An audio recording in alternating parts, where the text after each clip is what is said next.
Hello, and welcome to episode 65 of the Great Canadian Hockey Podcast. I'm James Parisi here with my co-host Aiden Sarah, and hockey is back. We are in full swing. The NHL season's underway. I accidentally auto-renewed my Sportsnet premium subscription, so that was $280 to the dome, but I was gonna do it anyway. It was gonna happen anyway because I am not missing games. We are going to sit here on our couches and watch hockey and nerd out the entire season. And Aiden, my fabulous co host, have you been doing just that? Yeah, I have. Well, the whole time you were talking, I wasn't thinking about the nerd in me that was sitting down and watching hockey this entire last week, and certainly will continue to do so here pretty much the entire season. My thought was what you said about your Sportsnet renewal. It's not just me, right? Like a near $300 charge. It should be way harder than that to accidentally pay that and auto renew that. I feel like there's got to be some better way to do that. And I'm sure it's intentional because now Sportsnet has your money without you wanting to give it to them. But that also kind of feels a little bit like theft. Now you've got me bothered at the start of this podcast with a story that two mid-20-year-olds who are broke, just it hits home when you have that much money go by the wayside. Oh yeah, I would have loved a confirmation email, but when I had a couple buddies hanging out with me before the weekend, we noticed that whoa, my Sportsnet Premium app is actually streaming stuff, and I haven't paid for anything yet. So I wonder if us sitting there watching a game fired the subscription back up. I wonder if I triggered something. That also doesn't feel right if that's the Oh, that's not case. right. That's not right at all. And then Hockey, I wonder, like, is it more worth it to do the month by month? Month by month is $22 plus tax. that's a math equation for you to figure out. I don't think it's worth it. I think it's maybe just barely less. In which case, I would rather get the money over and done with now. So you know what's funny? We're talking about subscription fees, and I'm a little bit surprised, James, that Amazon dropped that whole documentary at once. I want to talk about the Amazon Prime doc off the hop because let's get the biggest piece of media canvassing last season that everybody's been talking about, everybody's been watching. Every single person I have talked to absolutely loves this documentary, except the other person on this podcast. He sent me three or four texts saying he didn't like it past the first episode or something like that. And I'll tell you, as much as I love you, Aiden, I couldn't even reply. Yeah, well, and maybe that a reply probably would have helped your understanding of what I was saying because I quite enjoyed this whole thing. I think the weakest episode I've seen so far, because I've watched four, would have been the last one. I think the the trio of Truba, Landeskog, and Hughes personalities felt almost like I was. That was the first episode that I felt like, okay, like when is this over? Oh, um, I quite liked it. yeah, but the first three were all really cool. The first one was the best. Um, The first one's the best one in the show, I think. yeah, yeah. No, my only hang up on it was the entire time, and this maybe is a question you can answer me. You were employed by the media sector of Rogers. Is there something in Sportsnet employees' contracts that would have barred them from doing this? Do you you can say you don't know. Like Elliot Friedman, listen, at the end of the day, here's actually the like Okay, my employee contract with Rogers Sports and Media said that everything I create in the media sector is creative property of RSM.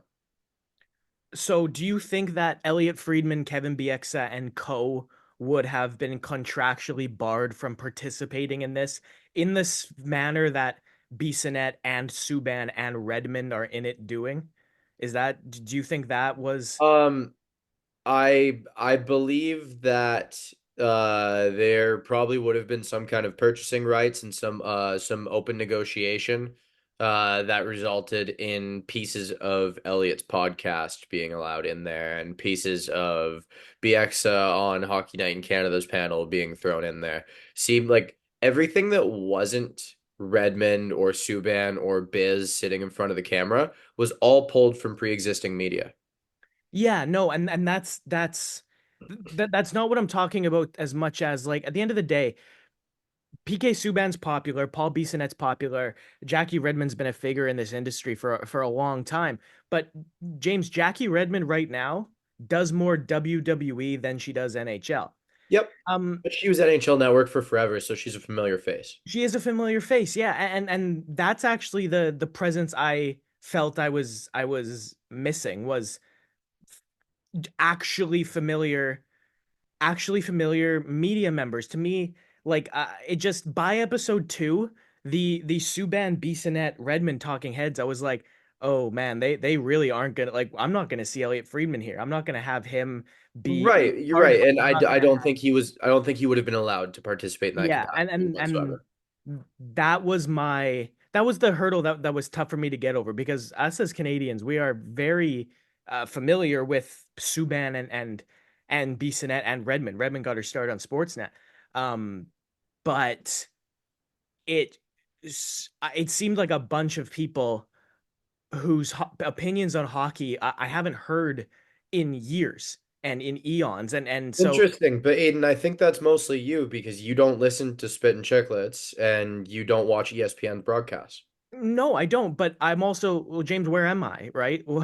I'm in the Yeah, biggest yeah. I hockey mean, country in the world, and I don't have access to that, right? And so it's again, that was the part that was uh that was kind of like tough for me to grapple with, was just I would have loved to have seen it presented, even if it was a little bit of a different voice every time, right? Like you have, I think Pete Blackburn was the Bruins broadcaster. Pete Blackburn did a really, really good job when he was talking about those Bruins players. He was on to talk about David Pasternak, and he was on to talk about Jeremy Swayman in episode 3, I think. So that was the part that I just wished we saw more of, was even if it's not specifically the big Canadian ones, right? Like if Elliot Freeman's contract is what's specifically barring him, I would have wanted to see for Quinn Hughes. Like I want to see some of the some of the Vancouver media people that you and I have know personally, right? Like we're we're watching Quinn Hughes be presented broadcasters who, not to mention, again, there's a tiny part of this that is a little bit the Eastern Western bias thing, right? Like so much of this sport is always being presented through the lens of Eastern bias, and the fact that, clearly they had the wherewithal to go to a local broadcaster like Pete Blackburn, that was a great idea. I wish they had done that with everybody. I wish we had seen more Colorado area people talking about Gabriel Landeskog. I wanted to see more Vancouver people talking about Hughes, Edmonton McDavid, like. And so that was the part, but by the by the that's your second gripe. episode, pardon, That was your gripe. that was the big one, was I felt completely like, at the end of the day, like I'm very interested in these players, but so much of what we're hearing is not these players. And of course it's not, right? When you're making a documentary, the person you have to present this information is very important. And that was kind of the part I wanted to, like, it felt like I was watching genuinely, and unfortunately it's exactly what it is. It felt like I was watching what a big American corporation wanted me to think the NHL was like. And that's exactly what it was. And so much of it was very, very cool, but it felt like it lacked the closeness to other players that you got from hearing people specifically in the Boston area, or hearing from Bissonnette, who is so tied to Leafs Nation, right? Like there's a certain intimacy there that drew had me really drawn. I think that's why I love the first episode so much. Was the intimacy with Pasternak, Nylander, and how well that I felt like and part of it is popularity of this rivalry, but it was how much I felt really like I knew these situations, and I felt very immersed in the context.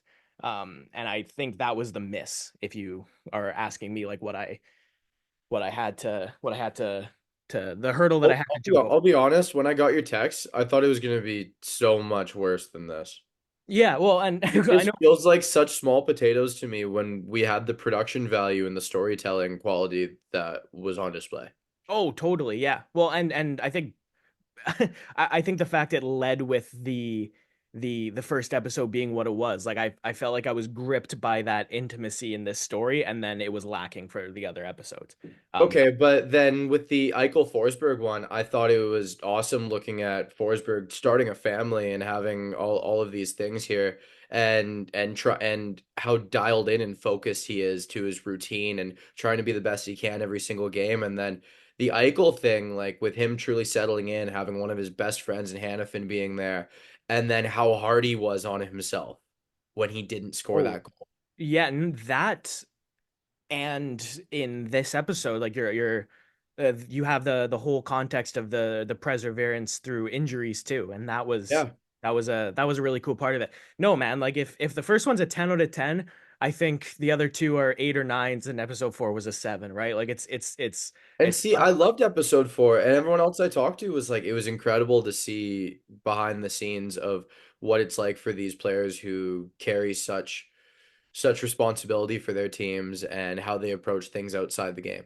yeah, and you know what? I think part of it for me, I think, was the fact it was three guys. I felt like I didn't. Again, it was part of the allure of this to me because again, this is part of maybe being a diehard hockey fan. I know so much about this game and these players and so much of the facts that maybe would be new to different viewers of the show that I'm sitting there and I want to feel a level of knowing these players and like I'm using the word intimacy um when I'm watching the show because to me that's the part that's missing to me. I want to get super into it because like all the other information I do gather by listening to podcasts or reading things or watching games. So that's kind of where I'm uh I that's kind of where don't feel maybe that we can question intimacy when we're watching Gabriel Landeskog finally able to play in a backyard with his kids for the first time ever, oh and then hoping he can show them him playing hockey. yeah, and James, like that you and I know that that's what we were watching. I actually don't think the show was adequately clear in getting into the fact that like this guy couldn't do this with his children for so long. And it gets brushed over a little bit.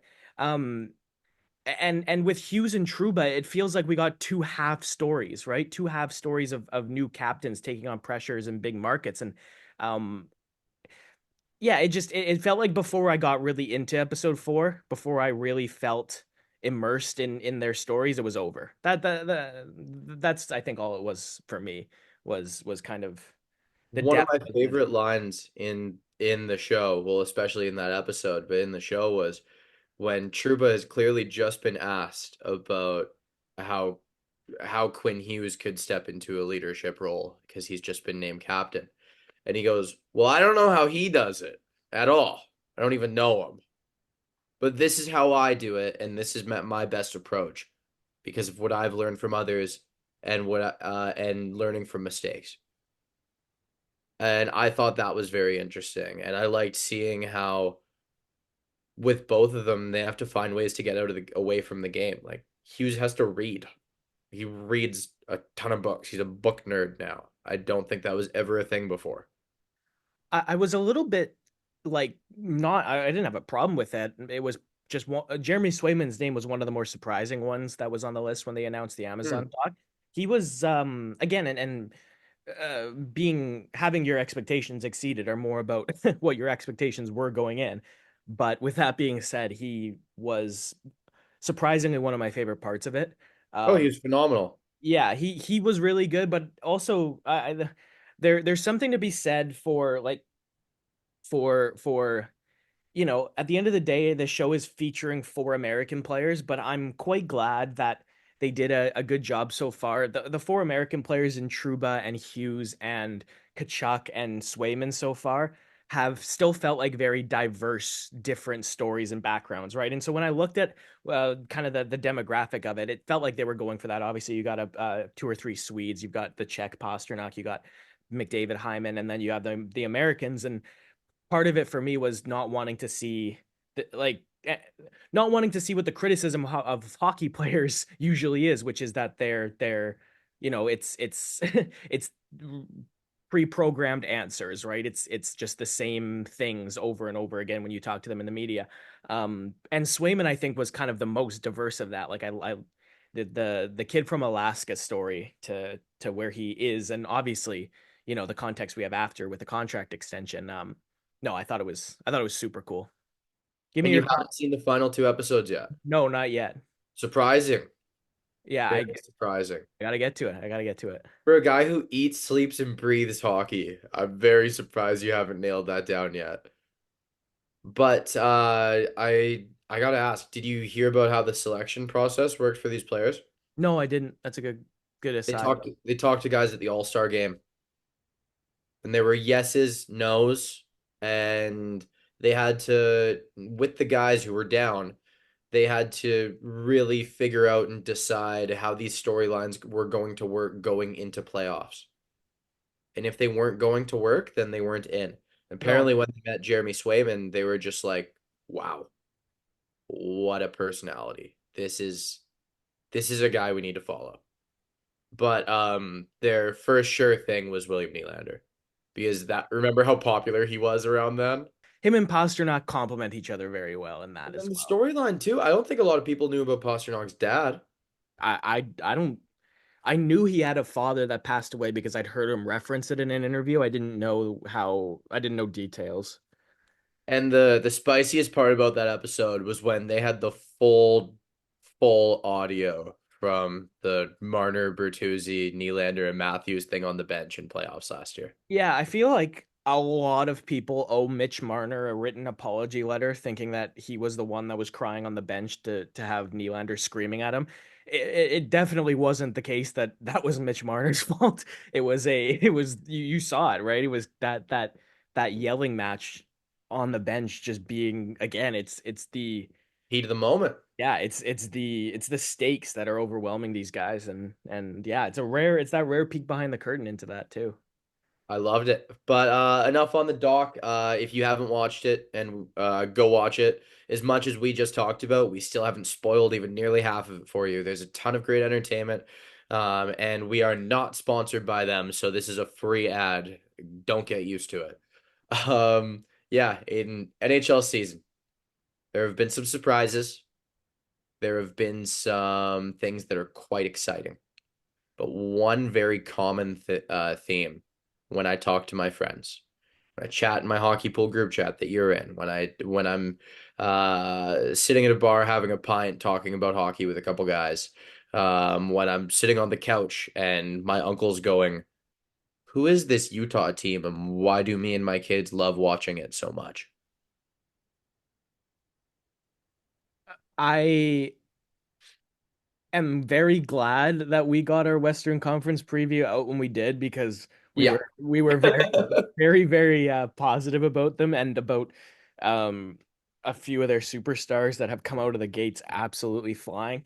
Yeah. You can tell that there's an energy there, and I think that's something to be commended. Like the fans in Utah have really brought it so far, and they're putting a really exciting product out on the ice, right? It makes it even easier for those fans to show up and show up loud when the team's doing so well. But man, you're seeing other versions of players this season, and especially Dylan Gunther and the captain Clayton Keller. Like Keller has come out there, and my big knock on Keller throughout his career has just been kind of the way that aside from what you see in highlight packs, Keller's a passenger.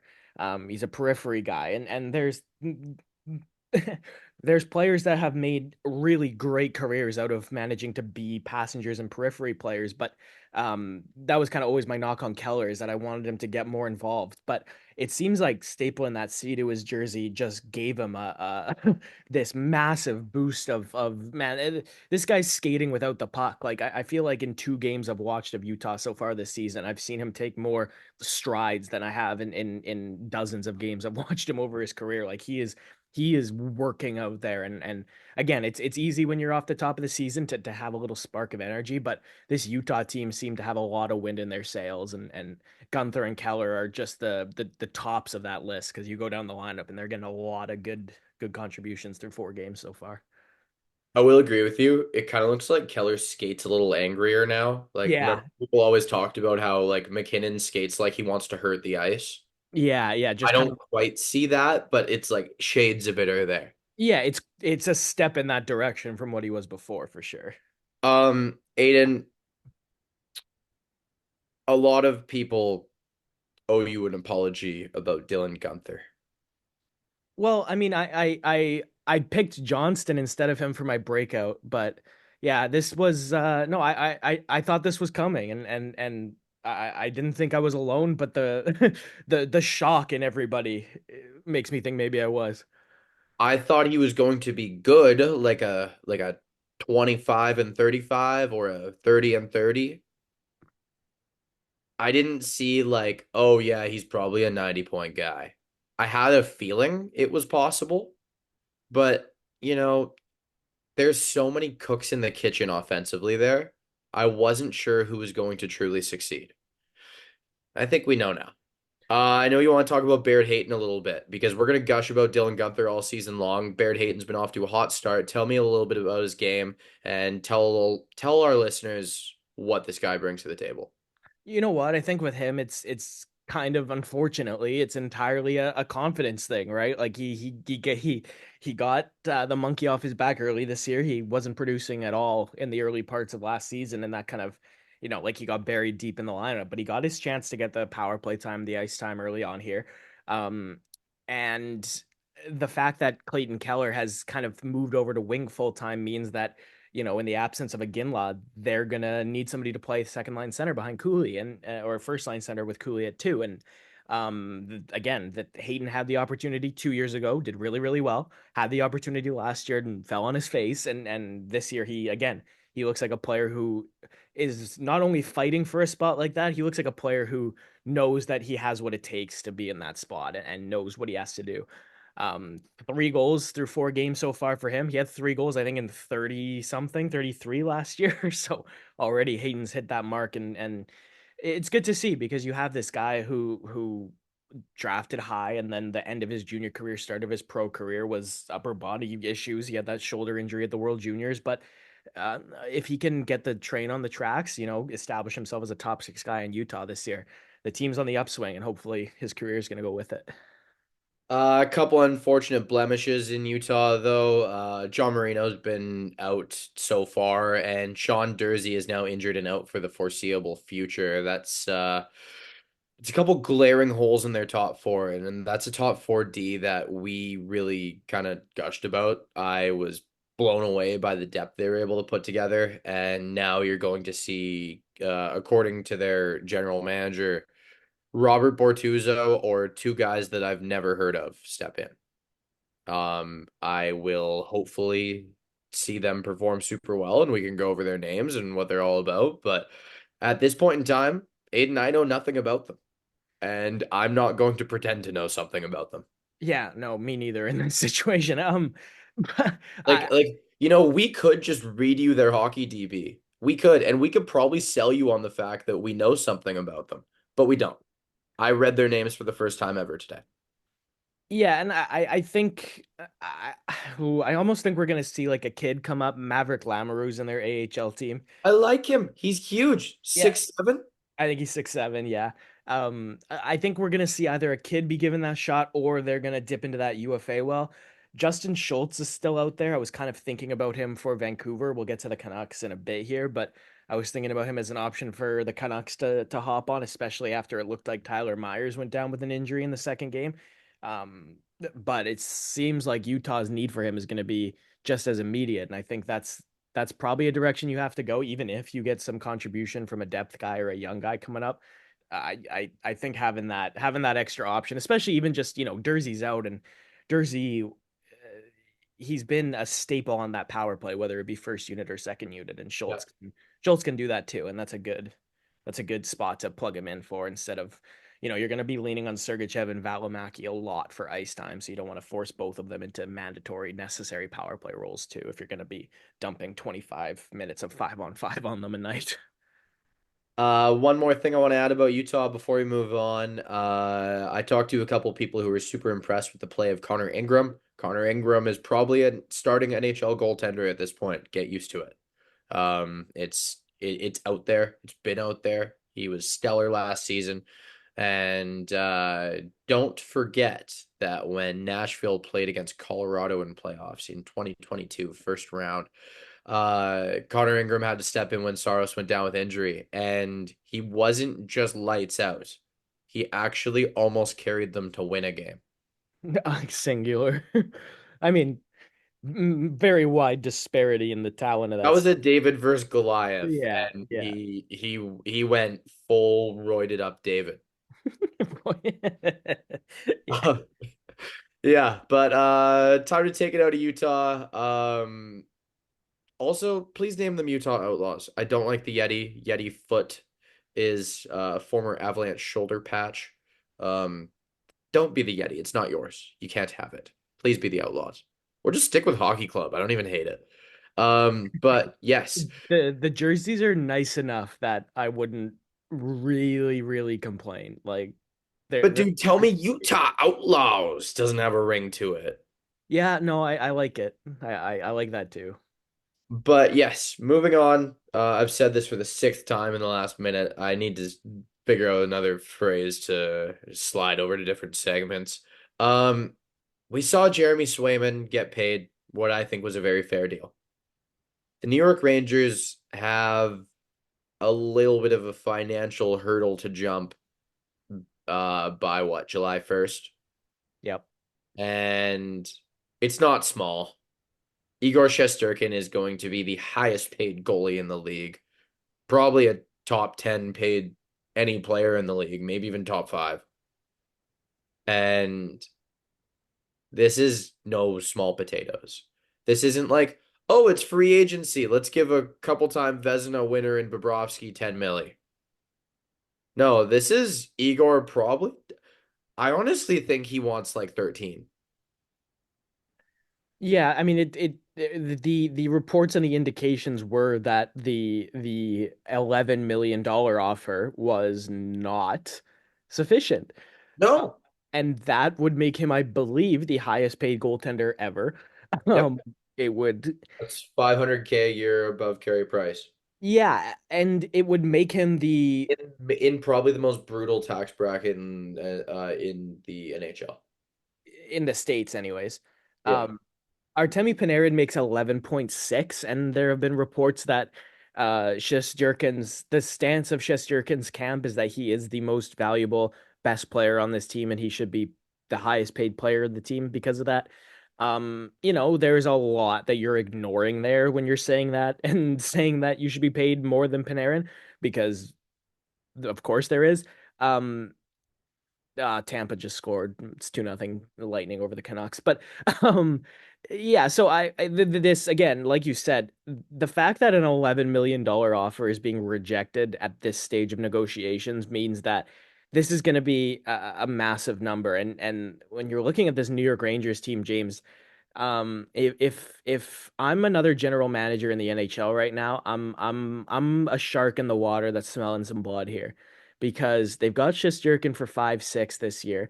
They need to sign him. They need to sign K'Andre Miller, Ryan Lindgren, Alexi Lafreniere, and Capo Caco as well, just to name a handful. That is not all of their pending free agents.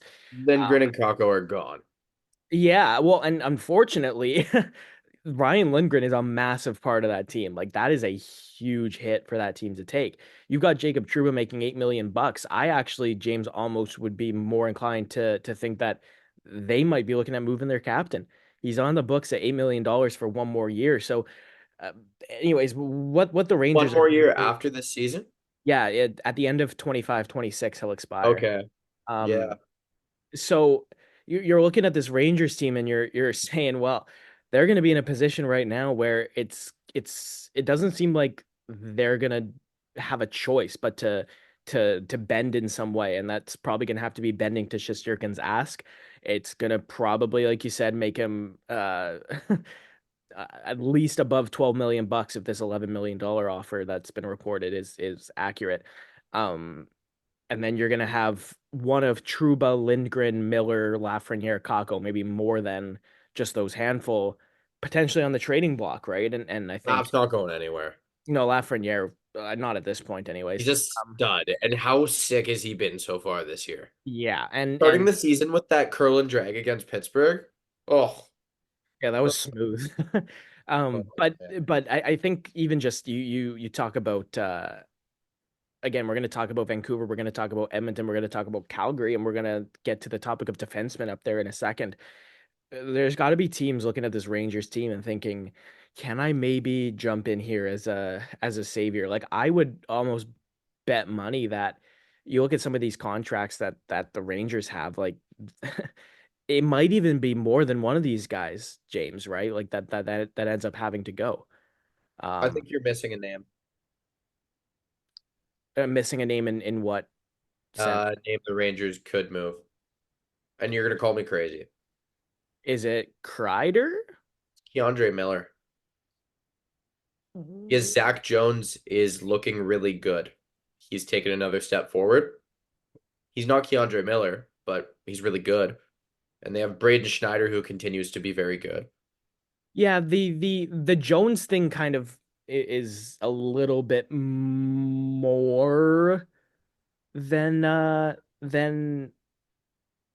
it's more likely that the Jones thing contributes to Miller's departure than Schneider. Well, Uh, yeah, no, that's the thing. I'm thinking like you could have a Braden Schneider, Zach Jones pair that looks perfectly fine as a second pair. yeah, no, and I think you would then need to retain Lindgren for sure, and Oh yeah, yeah. you might even still be moving Truba in that sense because you might go then Lindgren, Fox, Jones, Schneider to afford this Shesterkin contract. I just think you're getting a lot for Keandre Miller. No, you're right. I think so too. You're gonna get pretty much realistically, he's at the age, he's 24 years old right now. So Only you two first round picks. well, yeah, and I was gonna say that you can kind of go wherever you want with it because a 24-year-old left shot defenseman, uh, as good as he's already been in his career so far, in my opinion, there realistically there should be 31 other NHL teams that are at least going to take that call, right? Been Um, 32.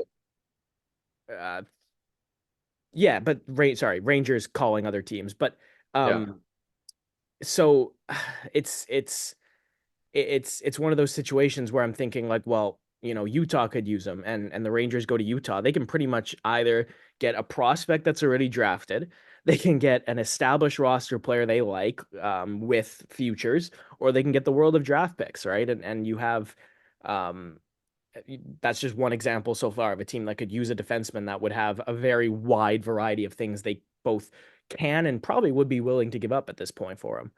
Um, Victor Soderstrom, a first and a second. Victor Soderstrom, man, I think it's time to It's a name on a piece of paper. yeah, Victor Soderstrom is it's gonna be one of those remember this guy in like a year. Yep. Oh yeah. Um, so again, we keep talking at in reference to some of these Western Canadian NHL teams. Probably worth starting in Calgary because let's start with a positive. Um, Calgary, well, I mean, it's a positive in the fact that they're winning hockey games and the team looks good.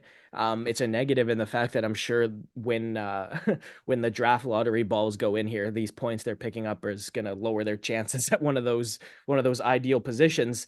Um, but as they're successful, James, it's fun to watch so far. Like Rasmus Anderson's playing the best hockey we've seen him play in quite a few years, or at least definitely since that Calgary team that was Yeah, like 2 years. yeah, won the Pacific. Connor Zary, man, he looks great. Anthony Mantha looks great.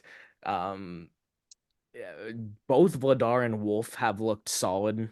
Like it's a Calgary team that is a little bit good by accident right now. Doesn't it feel like that? Yeah, I mean, I kind of like them, all these players playing well and kind of showing the league what they've got because Aiden, I think a lot of teams want Andrei Kuzmenko now.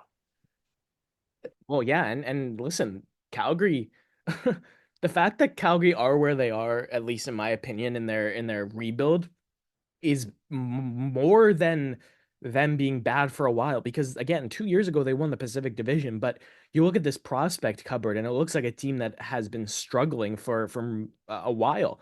Um, Totally. and that's because Craig Conroy's done such a good job at getting maximum value out of his players and trades. They got a king's ransom from Vancouver for Lindholm, man. I said it at the time, and even as the farther we get away from this trade, the more it looks like it. So again, and not to mention one of those pieces, you're now going to be able to flip for even more in Kuzmenko, like you said. Um, and Calgary have a roster full of those guys, so they really are in a position right now where these players playing really good. Like you have assets that can pretty much shape the rest of your team based on how you choose to deploy them and realistically trade them, right? And they did the same thing with Daniil Miramanov in that trade with Vegas for Hanifin. I mean, you acquire a guy who a team might be kind of giving up on, and you are going to play him in an increased role because, maybe you have a late bloomer who can still unlock some hidden potential. And I think that's an NHL defenseman that you could probably get a second or third round pick for.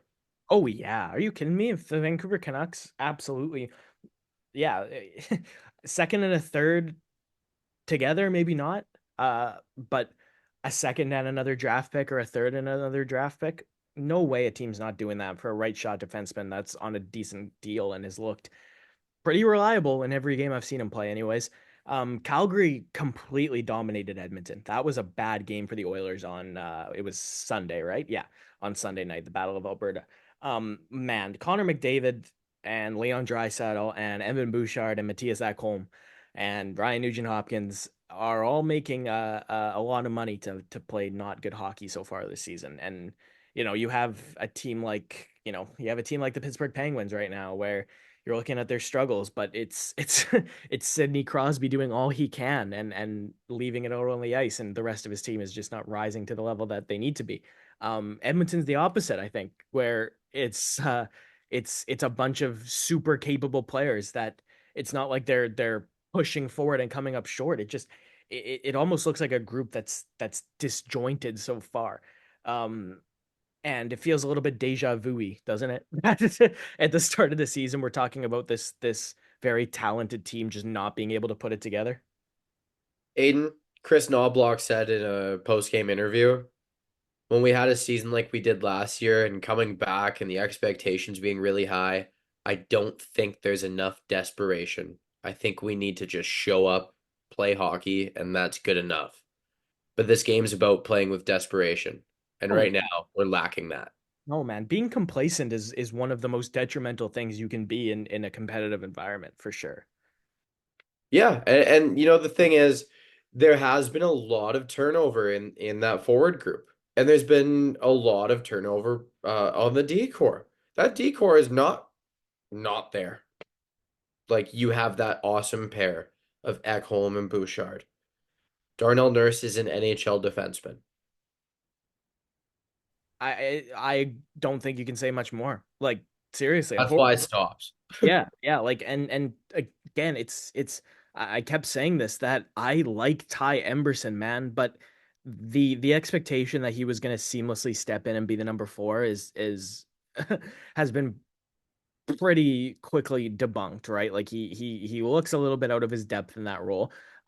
Travis Dermott looked really good in preseason. He looked solid in the first game, and he struggled since. Um, he, and from there, like you lose Broberg and you lose Desharnais, and it's just you don't get proper replacements for these guys. And we're talking about Calgary and moving assets. Like you can't tell me that Stan Bowman hasn't called and said, "All right, Matthew Savoy in a first round pick. Is this getting done for Rasmus Anderson?" Right? Like, they've got to do something, and I I wonder if there's something to you can't you can't even approach that Nurse contract, can you? Because a huge problem here is No, money, and you have $9.5 million sitting there, but it is just so stuck, and it's basically just a cap penalty for them at this point. totally. I mean, it's something that you're going to have, but look at the season he had in contract here. He earned it. It happened. Yeah. What can you do? Yeah, and it would just again, it sucks that it feels for Edmonton, or it sucks if you're an Oilers fan that it feels for Edmonton. Like you you're in a position where you are one top four defenseman away from being significantly better and significantly improved. and you're paying somebody that much money to not be a top four defenseman, right? Like that hurts. Um, but again, it's not Nurse and the defense alone. That forward core is very talented and not producing like it. Um, Go back and watch Rasmus Anderson's goal against Edmonton if you haven't seen it. The guy gets the puck at his own side of the neutral zone. He gets away from McDavid. He sidesteps Hyman, and then he skating to the outside of the offensive zone. He cuts to the middle of the ice, basically splitting Hyman and McDavid. McDavid just misses him completely, and then he picks the top corner on Stuart Skinner from a completely wide open slot. And to me, that's kind of just that goal right there is how Edmonton's season's gone so far, where the good players aren't doing the little things good enough, and when mistakes like that happen, they're not scoring enough to make up for it.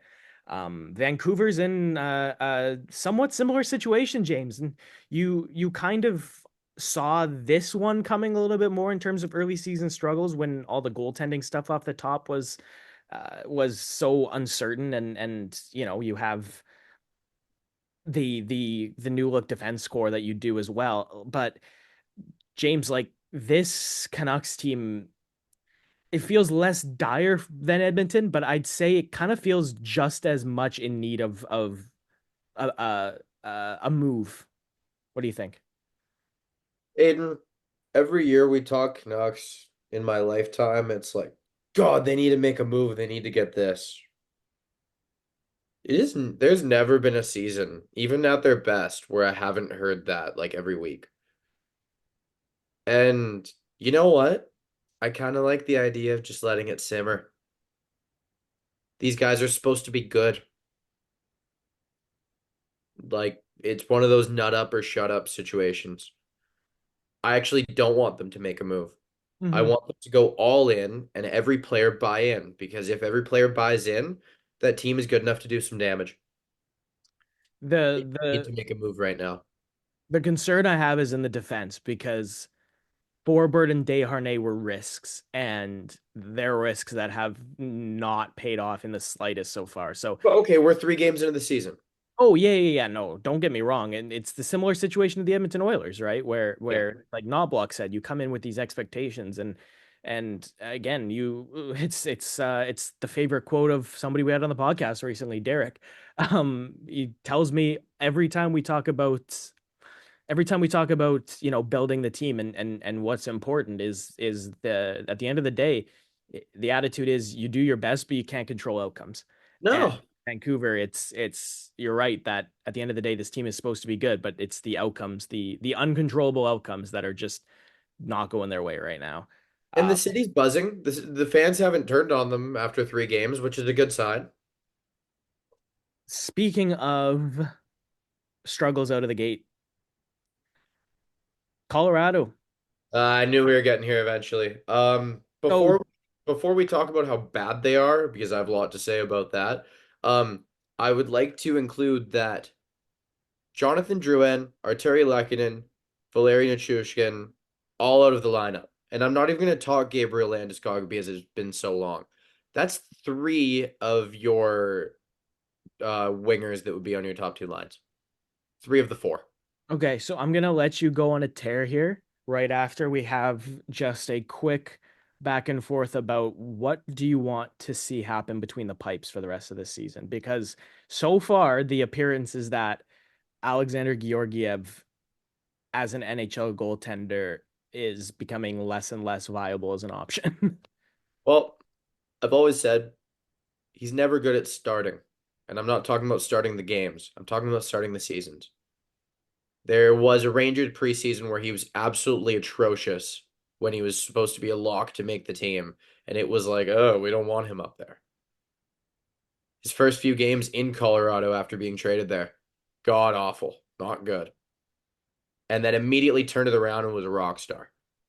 I remember that season thinking Pavel Francouz would be the starter. I was quite certain about that because I had very little confidence in Georgiev. And you know what? When he's on, which is about 70% of the time, he is a very, very good goaltender. I'm not calling him elite, I'm not calling him a top 10, but probably around that like 14, 15 range. When he's on his game, that 70% of the time, yeah. You look at the numbers and you can't really say anything otherwise when he's on his game. But when he's bad, he is very bad. Like I'm talking, he looks out of place technically. If we're talking structural play of a goaltender, he looks extremely out of place. Maybe complacent. He looks tired even. It's the glove hand that's been noticeably abhorrent so far. That just the shots are going to that side, and he's just waving at them like they're just passing by, right? And but I'll let you kind of more get into it because James, the other question I was gonna have, and you kind of addressed it off the top, is how much of these problems are are related to the team's lack of depth that Well, is to me, that's not returning. lack of depth. You're missing three of your four top six wingers. That's what I was gonna say. Is Yeah. it's the return. It's is this problem just awaiting the return of some very necessary pieces to the machine? Nikolai Kovalenko looks fine. Callum Ritchie looks great. Callum Ritchie should be on the third line all year long. I love him. He is NHL ready, and if anyone says otherwise, they're dead wrong. I haven't seen anything to say he's not NHL ready. He's responsible in his own zone, even. Like, it, when they're desperate at the end of the game and they need a goal, they had him out a lot. Another thing, Colorado just lost 6-2 to the Islanders. All of those forwards I mentioned didn't play. Georgiev played exactly how we just talked about. Devon Taves wasn't in the lineup, and Cale Makar played frustrated. Um, Another thing, I'm pretty sure we just had Sam Malinsky play 18 minutes, and I've spoken highly about him. I think he can be a solid third pair NHL defender, and I think he probably is there. But I don't think he's supposed to be playing 18 minutes. That doesn't really work. But the thing is, like, Devon Taves out of the lineup is the same thing as Jacob Slavin being out of the lineup in Carolina.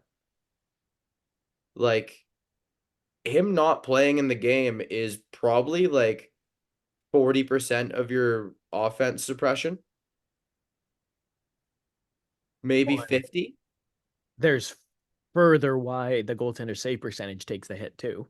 Yep, there you go. And then another thing as well, like this is a team that has high expectations every year. They're extremely competitive and they're extremely hard on themselves. McKinnon's already gotten kicked out of a game for being frustrated and screaming at a ref. I saw No, that. Yeah. nobody is going to be harder on this team than themselves. And the nice thing about Avalanche fans, they're quite loyal. We're 0-3 right now. I don't think anyone's worried about Colorado missing playoffs. No, and there's a very good chance we just talked about the struggles of well, we just talked about the struggles of three of the four Western Conference semifinalists from last year, right? And could easily be three of the four again, right? Like Oh, I Casey Middlestat looks nasty on the second line. yeah, and there's a guy that just fit and timing finally clicked for him in Buffalo a couple years ago, and he's just been riding that wave. You Uh, believe I got him this late in our fantasy draft? I know, man. I had him on my list too. I think you and I were the only ones. Yeah, yeah. Okay, there's one thing I'd love to talk about that also has to do with fantasy that we didn't get to. Okay, shoot. I picked Brant Clark very high, Yeah, and you through did. two games, I was getting quite worried. He's had three power play assists and a disallowed goal. Yeah, and we should One talk game. about that game, I guess, a little bit too. Ottawa beats LA 8-7 in overtime. Brian Clark, yeah, three power play assists, which again, that was kind of part of why I'm sure you took him high in fantasy and Oh why, yeah. like I in the fantasy league my dad and I always do. Um it's just, you pick a team and you let the points accrue, but we always have a rookie mandate that one of these guys you take has to be a rookie, and he was my guy this year. And yeah, no, I'm quite pleasantly happy with that performance against Ottawa. But for the LA Kings, man, that was a great performance by a defenseman, but letting in 8 goals to the Ottawa Senators and doing so in the manner they did. I don't diss the Ottawa Senators offense. No, no, I don't either. Oh, but it's time to talk about this goaltending. I think James too. Los Angeles Kings, to me, it's been what's held them back. And I talked going into the season about how I still wasn't sold, and seeing Zach McEwen blast an 80-foot slap shot past Darcy Kemper yesterday continue to reaffirm that. And I think LA, man, like it feels like they've been that piece away for so long. And like is this another season that is going to be, man, this team's good, but they just can't get a save? Well, Aiden, I refuse to write off any of these struggling goalies we've talked about after 3 games into the season. I don't do that. I'm not in that boat. Because the way I talk about hockey and how players are performing this far into the season is so different than how I'll be talking about them 20 games in. 20 games in, if we're talking about these players still, we have a serious problem. Well, yeah, what's the Friedman Merrick bar? They always said that you generally know the playoff teams after American Thanksgiving, like Yep. at least 15 or 14 of 16. Yeah, and I think at that point you can begin to judge how players are playing. But go back to Colorado, Jonathan Drouin was a non-factor from game 4 until game 50. And then game 50 to game 82, he was probably their fourth best player. No, And he bet every time he got on the ice. there is data to support that players who struggle at the start of one season, it's likely that that is just the way that they play those seasons, right? Like Timo Meyer. yeah, the improvement as seasons go on. Patrick Marleau was like that, where he always had like Yep. a monster second half of the year. Um, Monster second half of playoff series too.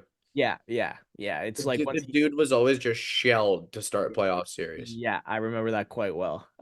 That Nashville one where he was invisible at the start, and I remember his goal. I think it was his goal that chased Rene in that game seven. Like San Jose just beating the crap out of Nashville, and him being like right in the middle of that.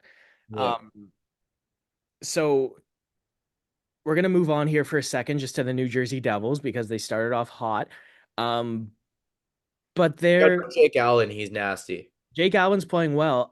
Their depth is playing really well, man. We got 6 points out of Stefan Nason. We have 4 goals and 5 points out of Paul Cotter so far. Paul Uh, Cotter's good. I wanted to talk about Seamus Casey, who's got 3 goals and 4 points already. Um, Again, nobody really expected Casey to make this team this year. He's 5'9". This is his first professional hockey season. But in the absence of Luke Hughes so far, he's And Jonas Siegenthaler. Siegenthaler's played 5 games. Oh, has he? I thought he Yeah. was out. No. He's still playing. Um, but Okay. man, I liked Casey a lot at Michigan. His skating ability is really, really good, but I definitely did not expect him to make a pro jump this well just because of the size, right? He's a small guy. And small guys who can skate circles around guys at lower levels often can't do it in the pro game. But man, he looks confident and he looks quite good. And he's one of those NCAA guys. So for Casey, it can be down whenever and up whenever, which is, I think, good, right? You don't have some of these other rookies that we're going to talk about. Teams have to make a decision at the 9 game mark whether they're going to stay with the team or they're going back to their junior club. But New Jersey doesn't have to worry about that with Casey because he's on that pro deal after 2 years at Michigan. Totally. And the thing with him is, regardless of if Luke Hughes is going to come back and take that spot back or not, this is an awesome showing that people are going to remember. His coach has been praising him left and right. Management, fans, people want to know who he is now and they want to see more of him. So you make a name for yourself this early in the season when everyone's hockey mad. Fly at her. Keep going, fella. And not to mention, you bring Luke Hughes back and you make a top four with him, Nemec, Siegenthaler, and Hamilton, and Brendan Dillon and and Seamus Casey make a nice little third pairing together all of a sudden, right? And maybe the production dips because the ice time does, but Brendan Dillon's a very, very dependable partner to have with a young guy. Did you forget Brett Pesci? Right, he's got to come back. He's the one that's out. Yeah, there you go. You know what? You've got Jonathan Kovacevic there as well, who kind of proved with Montreal last season that he has the ability to be a full-time bottom pair guy. So for New Jersey right now, like if it really is going to be with Seamus Casey specifically, like what are they going to feel is best for his development? Because they Right. have the option of playing him pretty much anywhere in that Devils lineup right now. But if they feel like a top role on the Utica Comets is better than a third pair role on this Devils team, then they're good. And you know what? It with Brett Pesce in that lineup is going to be out of necessity. It's going to be Luke Hughes and Brett Pesce. Then it's going to be Siegenthaler and Hamilton. And then it's probably going to be Dylan and Nemec, right? So it's going to be hard for Casey to get in, not because of his lack of quality, but just on the virtue of the depth that they have. And that's something that they fought and spent and worked to accomplish. And yeah, I mean, in my head, I don't think he's a long-term pro on this team. I think he's a massive trade chip. Well, yeah, and Dougie Hamilton's under contract for a while, and even as you see Nemec and Hughes coming up, like you can I don't never I have. don't think it hurts them having all of that stuff in their top four. Yeah, yeah. You can't have too much of a good thing, but at some point, do you need another puck moving offensive guy on that blue line? Yeah, I don't know. Or is the value you are gonna get back worth it, right? Because that's the other thing you ask yourself is, yeah, we have this guy, it'd be really nice to keep him, but we know this team is gonna give us this really, really good blank that we need, right? Yeah. Yeah, what if they want an elite 3C with cup winning experience? Like, or what if Markstrom and Allen go down and they need a 1-year rental goalie? Like, the options are there. And I mean, nobody is mad that Seamus Casey is this good right now. Well, he's an early Calder candidate, but after one game, it looked like Macklin Celebrini was going to retain that title. He looked really, really good, man. He looked confident. He looked very capable on that ice surface. Like he was taking over that game. And then he got hurt. So, that's a tough hurdle right off the hop. But for an 18-year-old man, he controlled that game very, very nicely. I wholeheartedly agree, and I can't wait to see more of them. Speaking of 18-year-olds, shout out very, very young Jet Luchenko, who looks good and is working his bag off on that Flyers team. The results aren't coming numbers wise yet, but hey, man, he's in towards his good books, and I love everything I've seen so far. Yes, there are young guy mistakes, but it will come.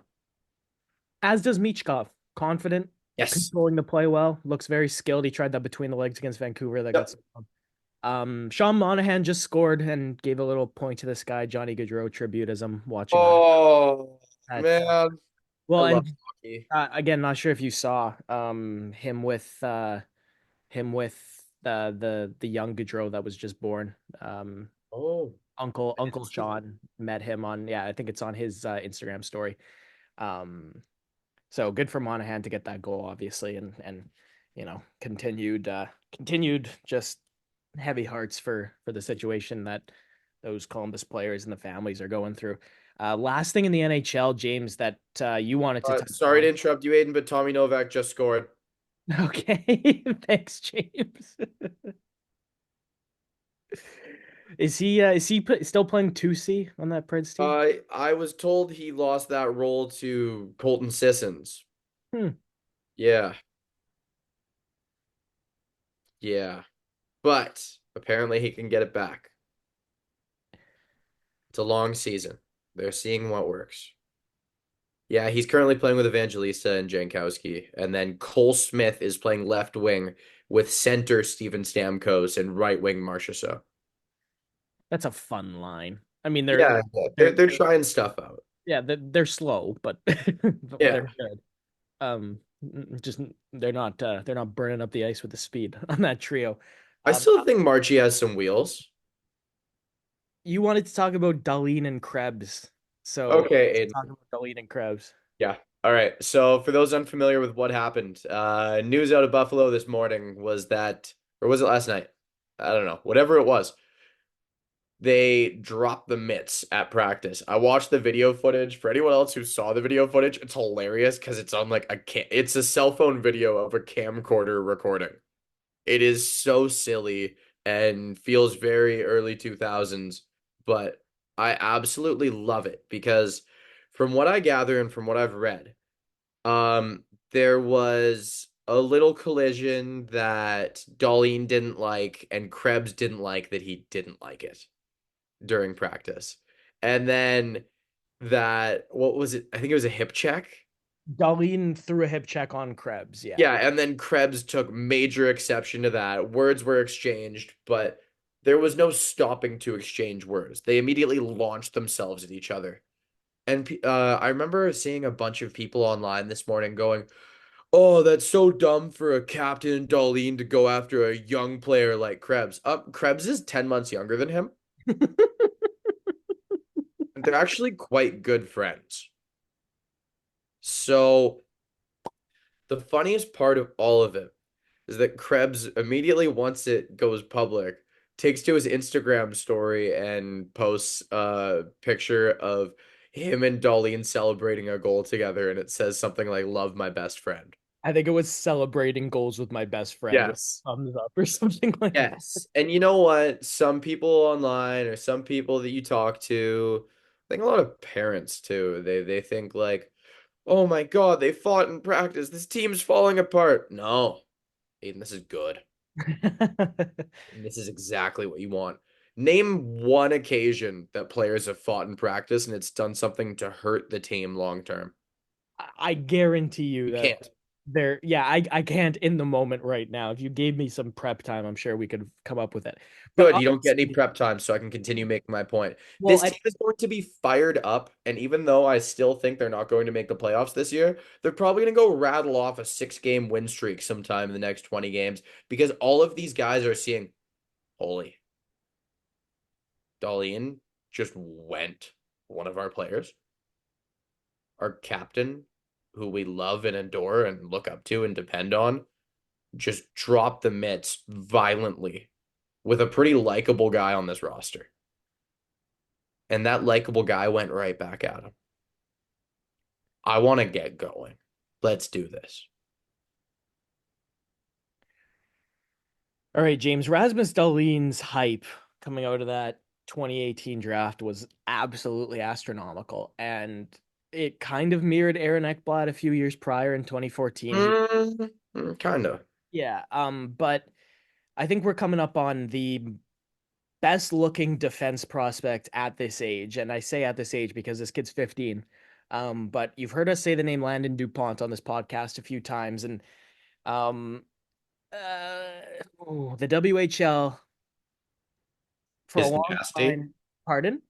WHL is nasty. Oh, well, and he's right now the nastiest part of it, man. Yeah. 4 goals and 12 points in 9 games. The WHL was like it's seemingly on the fence about giving this kid exceptional status. And man, he looks so right at home in this Everett Silvertips team and in the WHL. Like the confidence that this 15-year-old kid has on the puck. Like we are still from right now 3 years away from him making an NHL debut, but this Everett team with him and Terry and Smith on this top pair that are just absolutely munching points right now. Like, oh, if you have the time, go find Everett Silvertips highlights on YouTube and watch defenseman DuPont number 9 on the right side because this kid is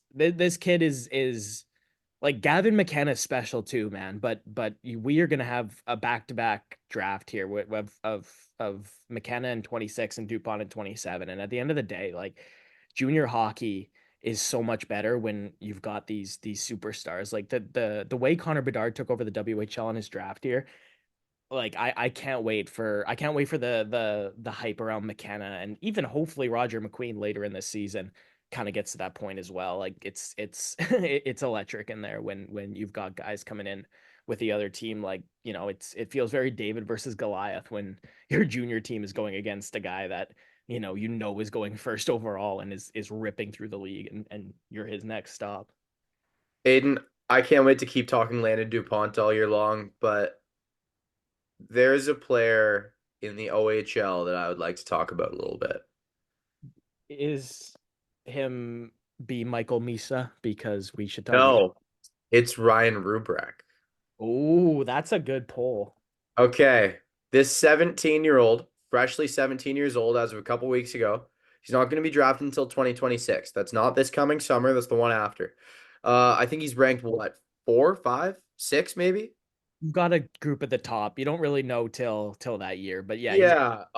So he got to play a full season last season. He was named to the OHL All Rookie team, 51 points in 63 games, minus 34 on a tough, like looking Ice Dogs roster. But he's come in this season, 7 points in 6 games. Five of those are goals. And if you are bored and you want to see what a sick two-way forward who also doubles as a lethal sniper looks like at 17 years old, I find his play to be very raw. Okay, like you're gonna see a lot of crazy talent, but a lot of it does show that okay, like this guy's 17. But man, I'm not counting him out for a world junior spot. wow. Yeah. Oh, James. I'm Like, not counting him out. I think he could compete for a 13th forward spot. no, but I'm very, very, very curious to see how far he's gonna get in this camp. Like how close to being the last cut he's gonna end up being. Aiden, I talked to you on the phone about this during Thanksgiving. I got to hang out with a couple kids who play for the Bombers in Port Alberni. They're currently building with my uncle. They're super awesome, polite kids. Um, just really solid hockey dudes. And we started chatting about Ryan Rubrek, and then I didn't really have anything to do that night after I got home. So what did I do? Just fired up a few YouTube videos, read what a few scouts I whose opinions I trust had to say. Damn, dude, I'm sold. I'm very sold. I'm not often this interested in sold lately. Like, there's a lot of guys that I know are going to be sick, but this one I was just like, okay, wow, all right. One other thing that they had to mention that they told me, Kirby Doc, solid dude, just as advertised. So, yeah, I mean, the last thing that I will leave you with on that, on the me chatting with junior kids, go support your local junior team, as we say every episode. These guys are a junior B team in the same town that has a junior A team, and they're just kind of developing a following. My uncle and his wife and kids go to most games, and they said kind of the crowds are building a little bit, but you know, the junior A team might be awesome, but try the junior B team. All of these kids are good at hockey. That kid's a 2026. The guy I talked about, Misa James, obviously 2025 eligible player. And James, OHL, all right, 60 Yep. game regular season. I Michael Misa pace for goals through 7 games. I'm gonna give you over under 104. What do you think it is? Um, Under? No, it's over. He has 11 goals in 7 games, which is a Oh, 107 goal pace. Is he going to score that much? No, he's not. But this is a player who, in his OHL rookie season, looked like unbelievable because, much like DuPont, he was given exceptional status. And then the step forward he took in the next season, which was 23-24, wasn't super significant. And this guy started to fall down draft boards a little bit. He was like completely consensus. This is the top 2007 born prospect. Um, Aiden, also don't forget this kid has literally won everything he could win so far. yeah, well, and he's come out of the gates here and very, very much proven the doubters wrong. Um, as you know, as the other CHLers in his draft class also go out there and tear it up. Porter Martone's got 16 points in 7 games, and Roger McQueen scored 8 goals in 8 games, and he's looked like nobody is going to stop him all season. Like he's looked like a force that is just not going to be held back. And again, we talk about junior hockey a lot because it's some of the most exciting. It's some of the most exciting version of the sport. And in local hockey, James, you've got Cameron Schmidt there, who's got 11 goals in 9 games. He's a 2025 eligible for the Vancouver Giants. So all over the place, you've got these guys that are going to be high draft picks into impact players. And, you talk about the World Juniors too. We're going to start looking at which players are going to get a look at cracking that roster for Ottawa this year too. Aiden, I'm going to drop you a 2025 eligible name, and you're going to tell me what you know about him. Okay. Sweden's Anton Frundell. I knew you were going to bring that up. I was almost going to say, are you going to ask me about Frendell? Yeah. So far, this guy looks like an absolute beast of a two-way player. He hasn't really had the offense flourish this season, from what I understand, because it's been 2 games in the Allsvenskan. Has he played in the U20 league yet? I believe he has. Let Okay. me cross-reference that here. Okay, he's played U20 International Junior. He's played Allsvenskan. Yeah. Yeah, okay. Yeah, he's 2 points in 2 games with the U20. Okay. So he's probably going to split his time between the Allsvenskan team, the Djurgårdens team, which is that's tier 2 Sweden Pro, Yep. and then the junior league, the J20 National, I think it's called. Um, or that's the way it's like written. Tampa just took a 3 buzz lead on Vancouver, so it's about to be an 0-3 start. But no, this is think Antoine Lundell, honestly, like, which is funny I that it, knew you were going to say that. I knew you yeah. were going there, and I was hoping you were going to give us a name other than that because I feel like with their names being almost exactly the same, that's where all of us are going to go. Well, and unfortunately, you know what else I'm going to say? I'm going to say Alexander Barkov. Like, Oh, so if you're going to go Panther, like, just think Barkov. Seriously, he's very smart, and he's the smartest player that I know. It might have Aiden, been give our me a friend Jeremy. hipster pick for a comparable. It might have been Jeremy said he was the smartest player he'd seen so far. Okay. I've heard that said. A hipster comparison of Anton Frondel. I Um, read a cool one online. Mike Richards, but like Hmm. way more skilled Mike Richards. He's got that dog in him, but he's also got hands. It's Mike Richards with hands. Like, yeah, that I read Paul Stastny with a little bit of Joffrey Lupul in him. with better hands again. Like this Yeah. guy can stick handle. Like he's good on the puck. Yeah. But yeah, he's very smart. He reads the game well, and again, it's just the kind of player that's always in the right spot, um, and can do whatever you ask of him when he gets the puck on his stick. Probably a top 5 pick, but this draft looks super strong right now, so we'll see. Is Hagen's lock at 1? To me, yes, especially because he's playing at BC, right? Like you're Yeah. you're, you're gonna get if he was playing in the development program, um, you would get the question marks come about level of competition, right? And like, okay, is what he's doing, they're playing exhibitions against college teams, USHL teams, etc. Like, he's on this literal all-star team, but at Boston College, he's playing in the NCAA, and that's going to be a pretty he's I have faith in him that he's the player that he's promised to be. And he's gonna succeed in the NCAA with that skill set. So Who's better, him or Celebrini? Celebrini, I Okay. think, but I also have seen way more of him to right now, right? Like I had the entire Celebrini draft here. So Hagen's could be right. We might be talking Hagen's in this kind of McKenna tier because that's kind of what he was showing at the U18s. He showed a gear above Celebrini at the U18s. He did. So I could very easily at the end of the season be saying Hagen's over Celebrini for sure. Okay. All right. Well, I look forward to hearing more about it. Goalie to watch in this draft. I don't have one off the top You should. more than anything else because until like I actually like really start watching players, I know the goalies like anybody I'm gonna look into right now is it's gonna anything I watch or read up on is gonna be completely obsolete in 6 weeks, right? Like it's just that's how goaltending goes, and you're gonna have your overage guys that some teams are gonna be poking around as well, which is always tough to predict. Gabriel Dag, Victoriaville Tigre. Yeah, he's he's 6'6" already, I think. Um, 6'4". 6'4".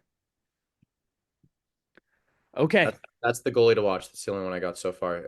Were we planning on talking all these prospects? How'd this happen?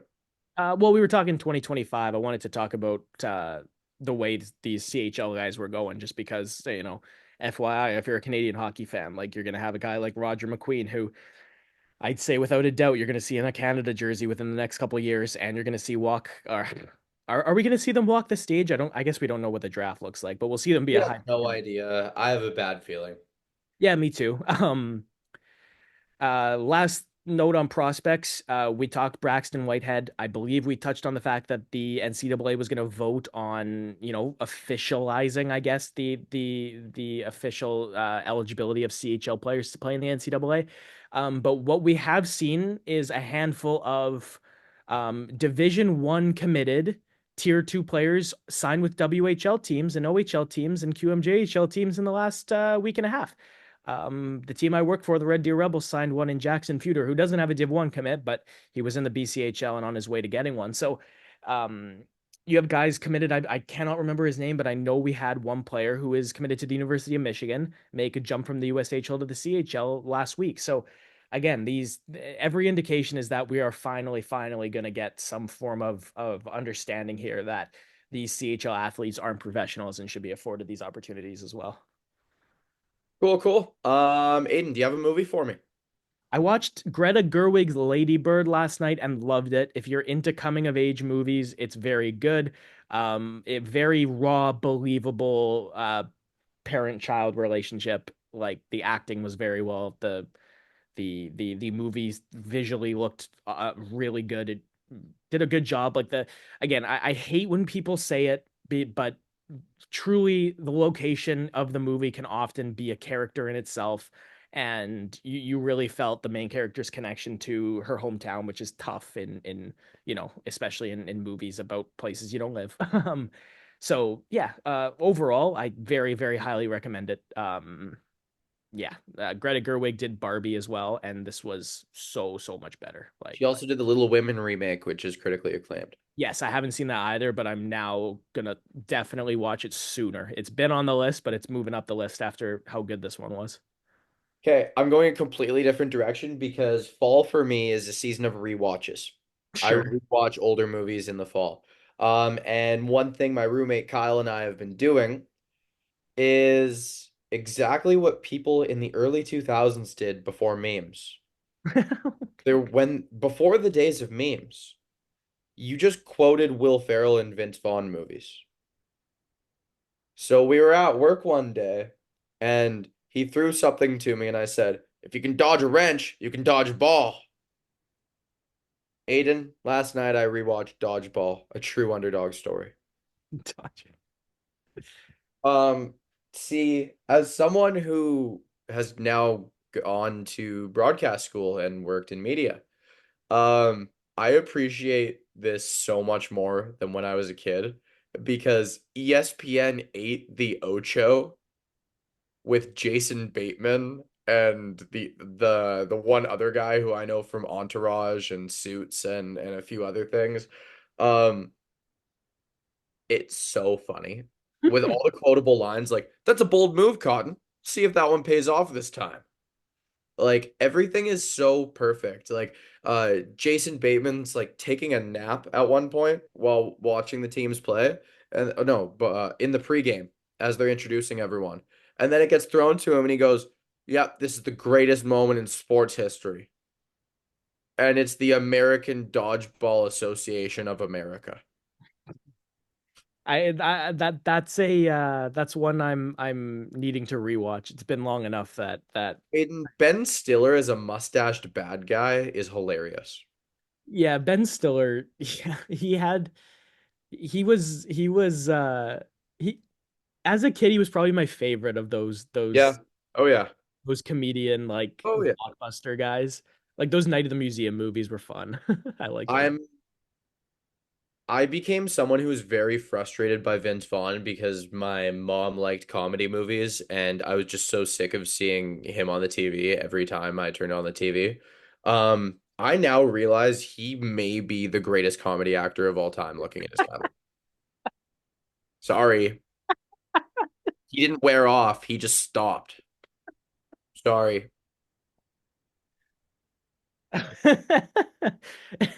See, Will Ferrell keeps going forever. Yeah, no, I'm Forever. not. It never stops. You're not Vince gonna. Vaughn, he just stopped making blockbusters.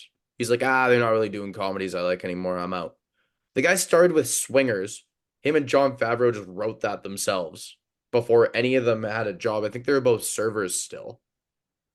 And then he does Wedding Crashers. Sorry, I could say that 7 times in a row. Wedding Crashers. Yeah, yeah, that's important. Yeah, I mean, Dodgeball. Like, and then the thing with Vince Vaughn is he was a villain in Vancouver because he was a Chicago Blackhawks fan. We There, hated him when I was 12 years old. there's a Christmas rom-com with him that I really like. It's Four Christmases, right? Yep, yep. That's been an annual rewatch the last 3 or 4 years for me. Delivery Man. Yeah, He has like a million kids. The internship when him and Owen Wilson try to go be adult interns. The breakup, that's great. Okay, but then I get to a great one. Old School. You're my boy, Blue. Like that's what people did was just quote Old School, quote Wedding Crashers, quote Anchorman, quote Dodgeball, quote Happy Gilmore. This was all people did before memes. Aiden, by the time you were conscious, memes were already rocking. I don't want to see those late 2002 memes though. I feel like There those were none. That wasn't a thing. This was a time before memes. Memes didn't exist until like 2008. Like, I bet if you show me the first meme ever, it's like 2007 at earliest. Early memes were a cat saying Icon has cheeseburger. and Like, people chill. laugh Yeah, yeah, like that was crazy. That and was absolutely wild. And then like, yeah, we evolved into like the Kermit the dark twisted Kermit the Frog memes. Like that was kind of cool. But like that's all we used to do. And you know what? That's what I want to go back to. I want to be walking through a SkyTrain station and someone yells, "You're my boy, Blue." I want to hear that. James And I is think like we're getting back there. James is only a few years off from like sounding like the back in my day uncle at Thanksgiving. Today, a guy I worked with looked at something extremely heavy and he's in his 50s and he's like, "Yeah, back in my day, I would have picked this up." And I was like, "Oh, yeah, and you would have walked it uphill both ways in the snow too, wouldn't you?" Yeah. Yeah, I did that. No trivia this week on my end. Aiden, do you have any? No, I haven't thought of it. I was gonna think of it during this, but we had a good podcast, man. That was a really sweet 84 minutes. So I might just let that be what it is because this was a fun episode. I want to thank all of you for listening and listening to an appropriately lengthed podcast after those Eastern and Western Conference previews. I'll admit, I wouldn't even have listened to those. So if you made it through, all power to you. Send me a confirmation of the last 5 things we said in there. Maybe I'll send a cookie. That first one, the last five things would have been incoherent, man. Oh, We were out oh, of it. I was completely useless. I would fire me if that was my job and I put out that episode. Yeah. Easily my worst work. But on that note, we will see you guys all in the next episode. Without further ado, let's roll that outro. Thanks, guys.